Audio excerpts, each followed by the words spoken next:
안녕하세요. 오늘도 사연살롱을 찾아주셔서 감사합니다. 저는 50대 중반의 여성이에요. 굉장히 시골에서 어렵게 자랐어요. 부모님은 밭농사와 산에서 버섯 따는 일을 하시느라 늘 바쁘셨어요. 저도 6살 때부터는 엄마를 따라서 버섯도 따고 봄에는 나물도 캤죠. 어릴 때는 그렇게 자연 속에서 사는 게 행복하고 즐거웠는데 친구들이 하나둘 공부한다고 도시로 떠나고 나니 점점 외로워졌어요. 하지만 저는 집이 어려워서 도시에 가서 공부할 수가 없었어요. 제가 다닌 초등학교 분교는 정말 적은 수의 애들만 있었거든요. 선생님도 4분밖에 없었고요. 안 그래도 학생 수가 적은데 도시로 가는 애가 생길 때면 학교 전체가 우울해졌던 기억이 있네요. 저희 집은 먹고 사는 데에 바빠서 제 교육까지 신경 쓸 여력이 없었고 저도 공부를 그렇게 열심히 하지는 않았어요. 항상 집안일을 도와야 해서 밭일이 바쁠 때는 결석도 많이 했고요. 중학교는 걸어서 20분을 가서 버스를 타고 또 30분은 가는 곳에 있었어요. 그러다 보니 매일 왔다 갔다 하는 것만도 큰 일이었죠. 학교 다니기가 너무 힘들어서 혼자 나가서 사는 애들도 있었어요. 혼자라고는 해도 대부분 친척집에서 살긴 했어요. 저도 몇 번 나가서 살게 해달라고 했지만 뜻대로 되지 않았어요. 사실 저도 안 될 거라는 건 예상했어요. 그 동네에 친척이 있는 것도 아니었고 어디 가서 신세를 지기도 어려웠으니까요. 집안 형편도 안 됐고요. 하루는 학교에 갔다 와서 너무 피곤해서 자다가 저녁밥 지으라는 엄마 말에 일어났어요. 곤로에 밥을 안 치고 단무지를 무치는데 엄마가 저한테 그러시더라고요. 지수가 힘들어도 조금만 버텨. 중학교만 이렇게 다니고 고등학교 때는 엄마가 어떻게 해서라도 너 편하게 학교 다닐 수 있게 해줄게. 정말이야? 나야 너무 좋지. 근데 정말 해줄 수 있어? 우리 집 돈 없잖아. 그래서 엄마가 생각해 놓은 게 있으니까 걱정하지 말고 중학교 졸업할 때까지만 참아. 고등학교는 제대로 다녀야 돼. 그래야 엄마 아빠보다 더 잘 살 수 있어. 엄마는 초등학교만 나오셨고 아빠도 중학교까지만 다니셨어요. 엄마는 집안 형편이 어렵지 않았는데 여자가 공부해서 뭐 하냐며 집에서 시켜주질 않았대요. 아빠는 외할아버지가 일찍 돌아가셔서 일을 하느라 고등학교에 못 가셨고요. 아빠는 제가 학교를 빠지고 집안일 돕는 걸 당연하게 생각하셨지만 엄마는 아까운 공부 시간 뺏는다고 안타까워하셨어요. 밭일할 때가 아니면 제가 빠지려고 해도 등을 떠밀어서 학교에 보내셨어요. 엄마가 공부를 못했던 게 아쉬운 만큼 저만큼은 포기하지 않기를 바라셨던 것 같아요.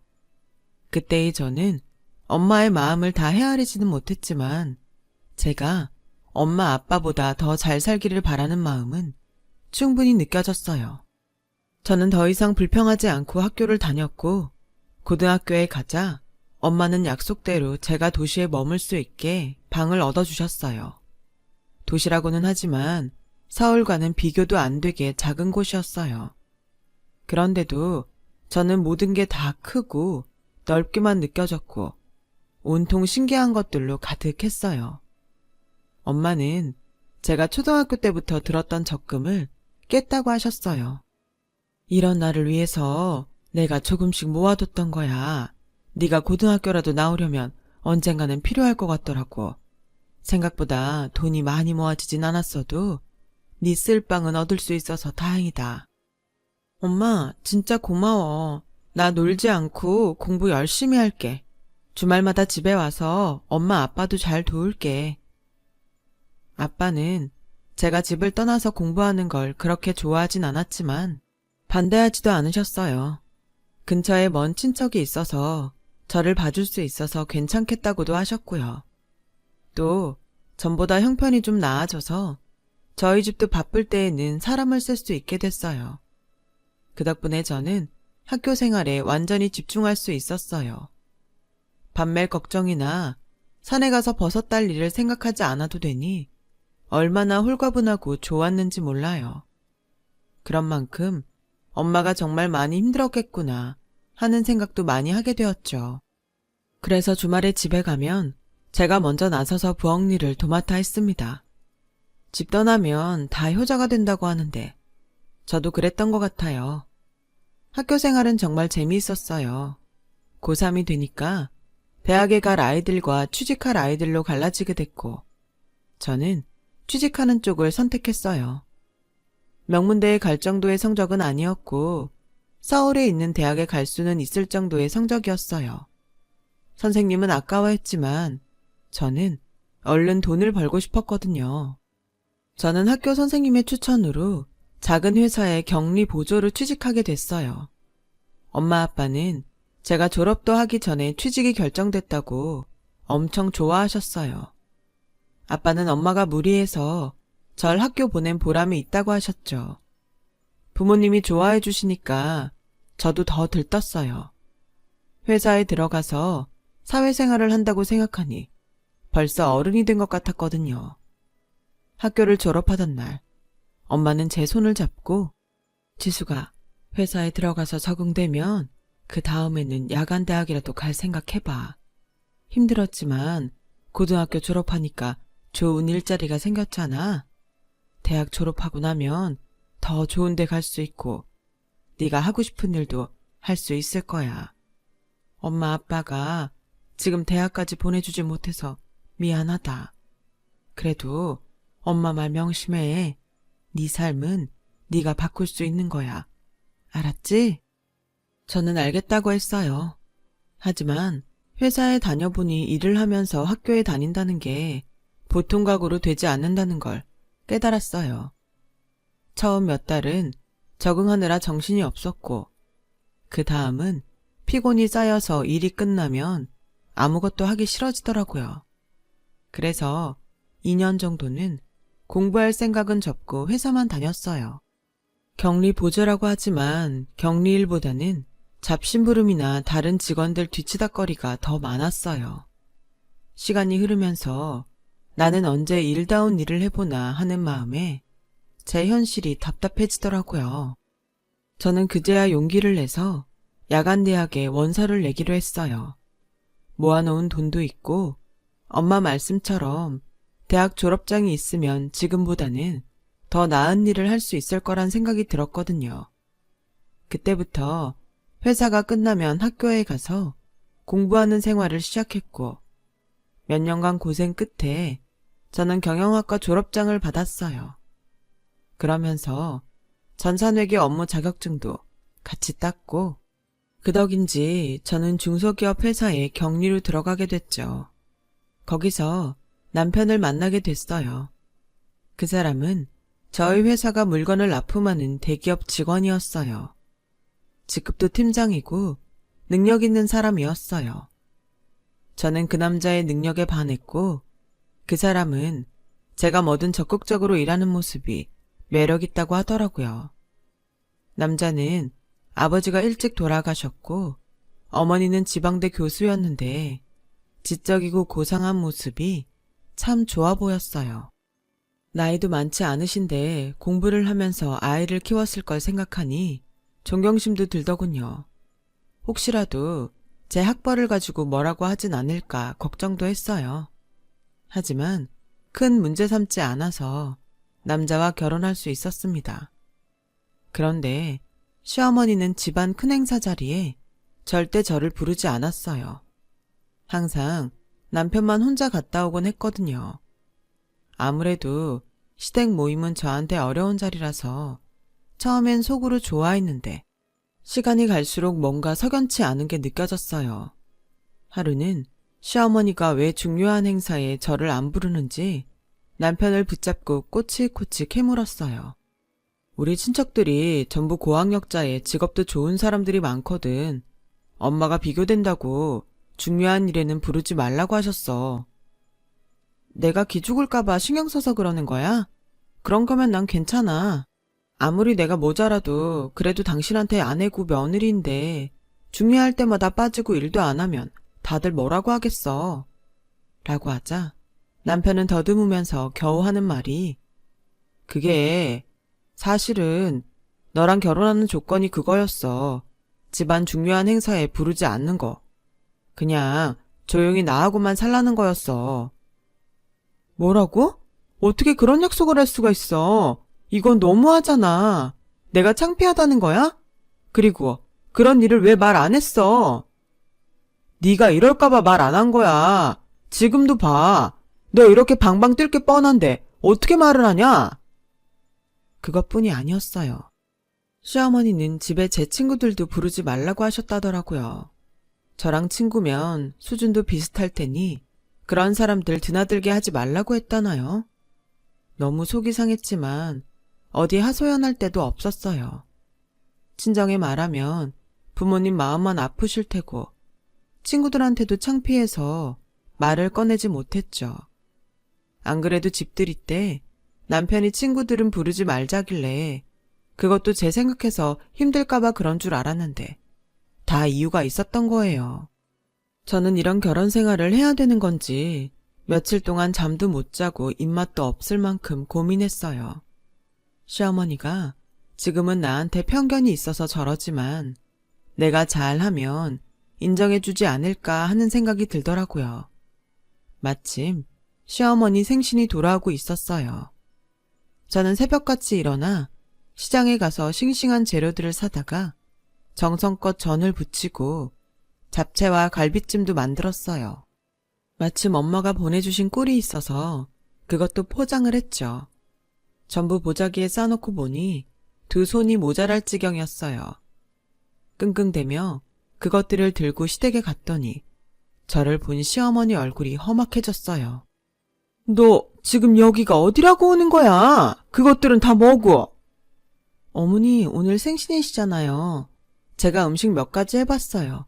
그리고 이건 시골에서 온 꿀인데 진짜 좋은 거예요. 아침마다 한 숟갈씩 드시라고 가져왔어요. 시어머니는 제 말이 끝나기도 전에 음식통들과 꿀을 마당으로 끌어내서 집어 던지는 겁니다. 난 내 집에 이런 하찮은 것들 털끝만큼도 못 들여놓는다.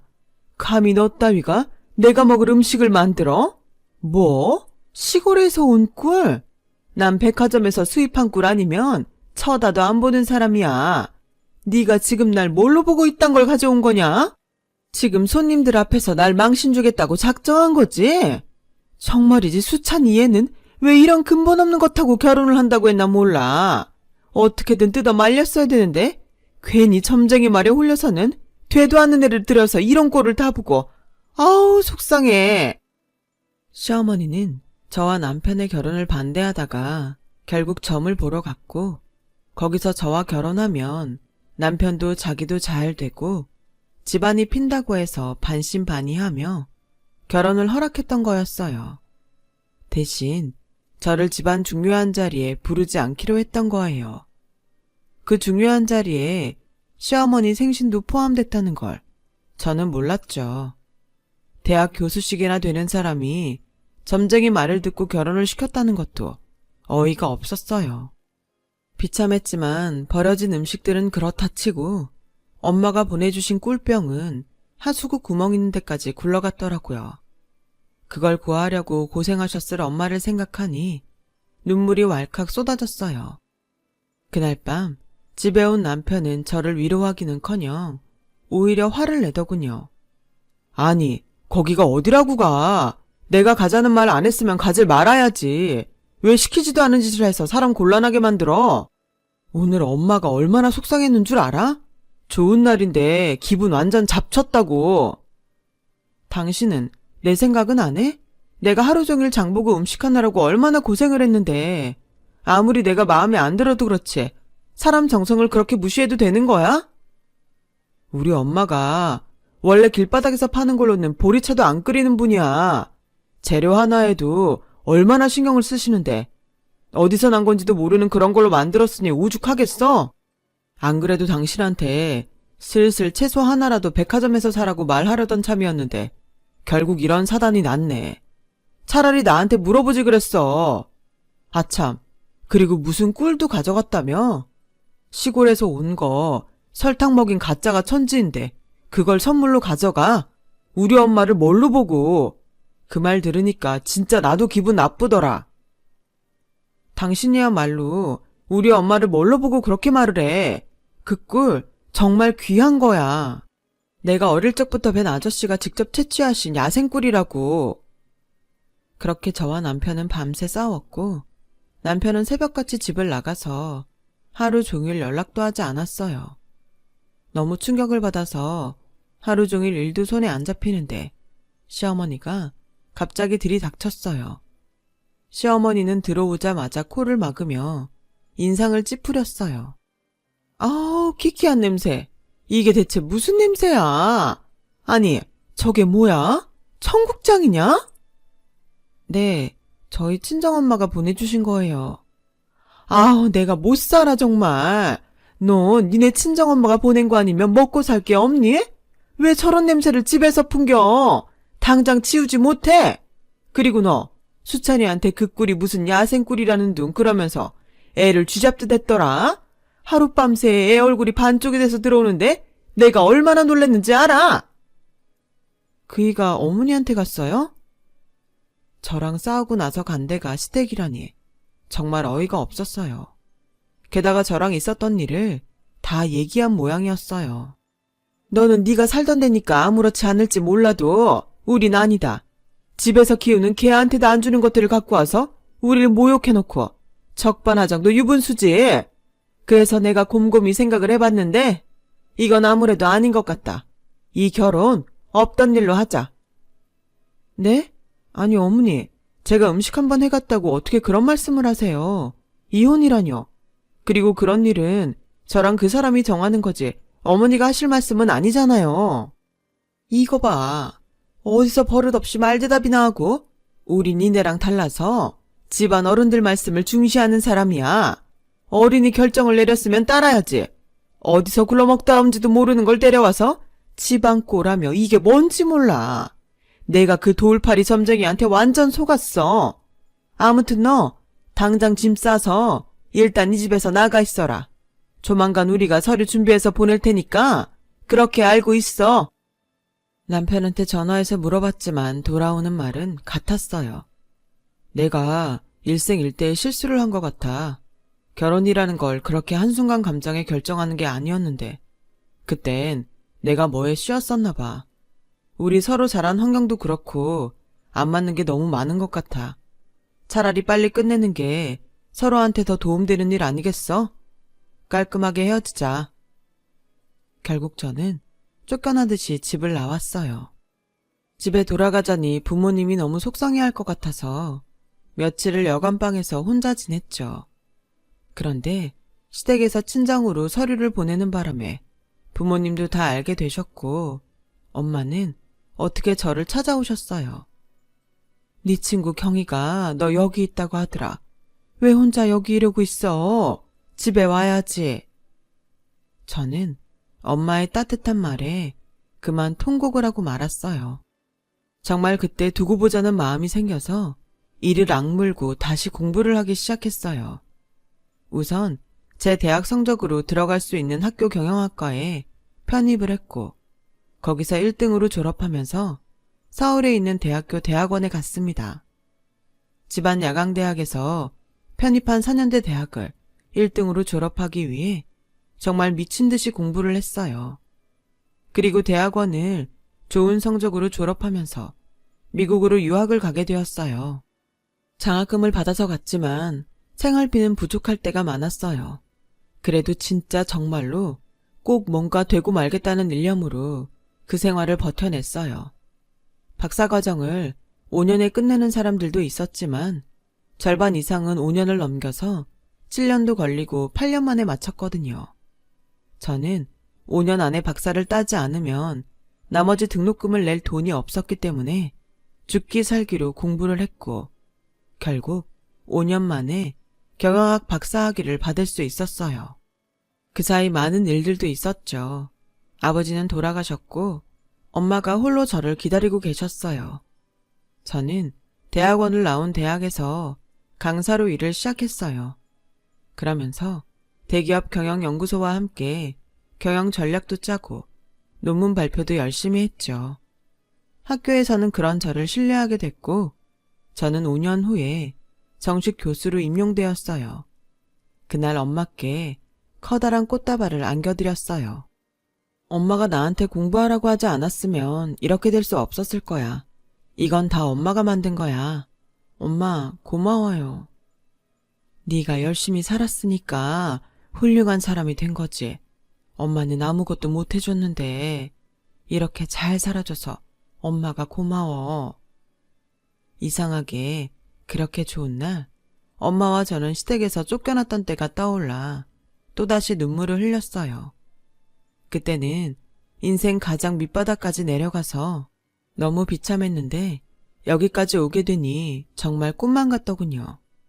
몇 년 후에 저희 학교에서는 현장 경험이 있는 사람들을 교수로 임용하는 공고를 냈고 많은 사람들이 지원을 했어요. 그 중에 대학원 이상의 학력에 실적이 괜찮은 사람들을 추려냈고 저는 면접관으로 참여하게 됐어요. 인연이라는 게 참 악연도 인연이긴 한가 보더라고요. 면접을 진행하는 회의실로 가던 저는 복도에 앉아있던 사람들 중에서 뜻밖의 사람을 만났어요. 바로 전 남편이었어요. 그 사람은 저를 보고 긴가민가 하는 것 같더군요. 아무래도 믿어지지 않았겠죠.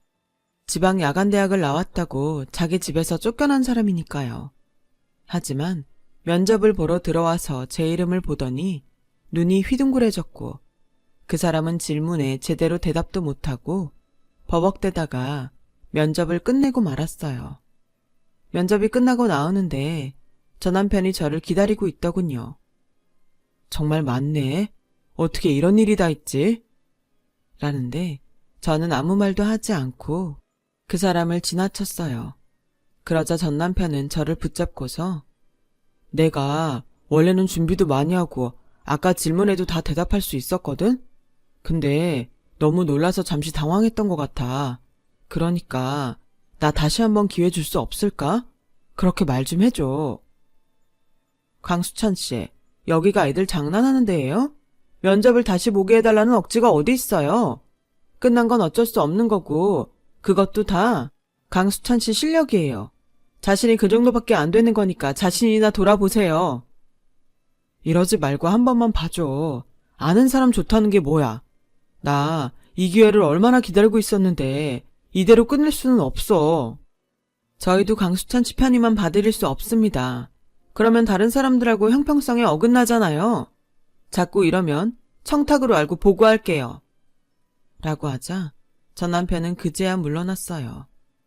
남편은 학교도 좋은데 나왔고 회사에서 평이나 실적도 나쁘지 않은 편이었지만 눈에 띄게 뛰어난 건 아니었어요.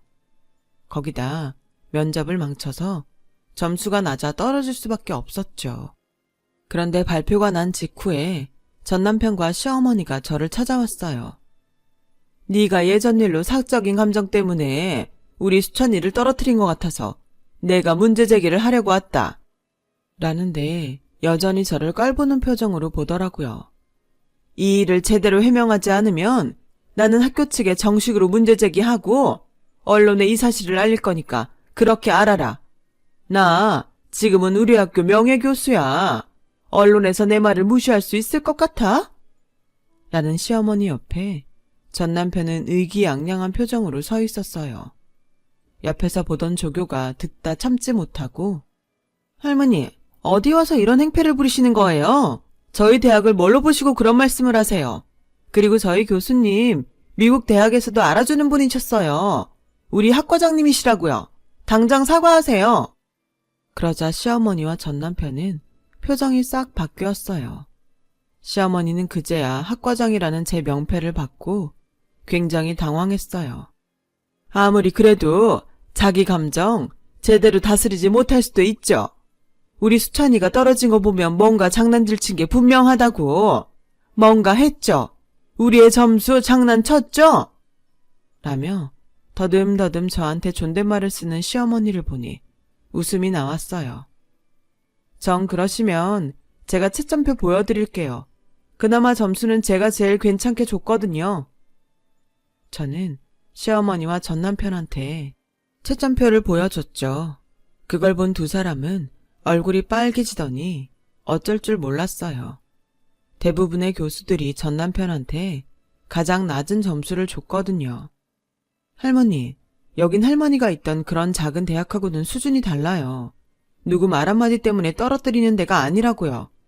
저한테 말도 안 되는 소리 계속 하시면 저도 강수찬치 회사에 저한테 어떤 식이었는지 어떻게 했는지 알릴 거예요. 인성이 먼저인 거 아니겠어요? 요즘은 시댁이 며느리한테 함부로 하는 거에 민감한 거 아시죠? 할머니 학교에서 명예교수라고요. 할머니는 학교에서 저한테 했던 행동이며 오늘 이러고 와서 행패 부리는 거 알면 계속 그 자리에 두겠어요? 라고 하자 시어머니는 그제야 예, 그때는 우리가 정말 실수했다. 미안해. 내가 어떻게 하면 되겠니? 비굴할 정도로 비는 시어머니를 본 전 남편은 굉장히 당황하더라고요. 엄마, 갑자기 왜 이래? 그냥 가면 되지. 뭘 빌기까지 해? 너 조용히 안 해? 네가 뭘 한다고 이래? 교수 사회에서 평판 한번 깎이면 어떻게 되는 줄 알아? 입 다물고 가만히 있어. 자신의 위신과 명예만 중요한 시어머니를 보니 한숨이 절로 나왔어요. 됐으니까 돌아들 가세요. 더는 찾아오지 마시고요. 한 번만 더 와서 엉뚱한 소리 하면 그땐 진짜 가만 안 있어요. 명예훼손으로도 고소할 거예요. 라고 하자 남편은 억울하다는 듯 뭘 그렇게까지 말해. 난 엄마 때문에 그런 것밖에 없어. 정말 내 뜻이 아니었다고. 혹시라도 나한테 섭섭한 거 있으면 다 풀고 회사에는 아무 말도 하지 마. 부탁이야. 이보세요. 저랑 무슨 사이인가요? 상대방에 대한 예의 몰라요? 어따 대고 자꾸 반말이니? 라고 소리쳤더니 그 사람은 놀라서 말을 못하다가 더듬거리더군요. 그렇게 남편과 시어머니는 돌아갔지만 그 후에도 몇 번 저를 찾아왔어요. 어떻게든 제 비위를 맞춰서 좋은 자리를 얻어보겠다는 속셈이었죠. 저는 만나주지도 않았고 조교들한테도 제 방에 들여보내지 말라고 했어요. 결국 두 사람은 더 이상 저를 찾지 않더라고요. 나중에 들은 얘기로는 시어머니가 교수 임용 당시 논문이 다른 사람 걸 표절한 게 들통나서 교수직을 박탈당했다고 하더라고요. 참나, 진짜 세상 일 아무도 몰라요. 그렇게 잘난 척을 해대더니 논문 표절이라뇨. 학교에서는 시어머니를 연구비 횡령으로 고소도 했다고 해요.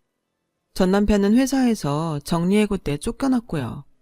그 후로 지금까지 두 사람에 대해 들은 소식은 없습니다. 저는 늦은 나이지만 전부인과 사별한 사람을 만나서 재혼을 했고 친구처럼 재미있게 잘 지내고 있어요. 엄마도 아직까지는 건강히 잘 계시고요. 옛말에 젊은 사람 무시하지 말라는데 왜 그렇게들 자기보다 좀 못하다는 생각이 들면 무시부터 하고 보는 걸까요? 사람에겐 각자 그 사람의 보석 같은 가치가 있는 건데 말이죠. 저는 우리 학교의 젊은 청춘들을 믿고 희망을 보며 오늘도 달리고 있습니다. 지금까지 들어주신 분들 모두 감사합니다. 다들 행복하시고 하시는 모든 일 잘 되길 바랄게요. 건강하세요. 여러분, 사연 댓글에 응원과 현명한 조언 부탁드려요. 좋아요와 구독은 저에게 큰 힘이 됩니다. 오늘도 좋은 일 가득하세요.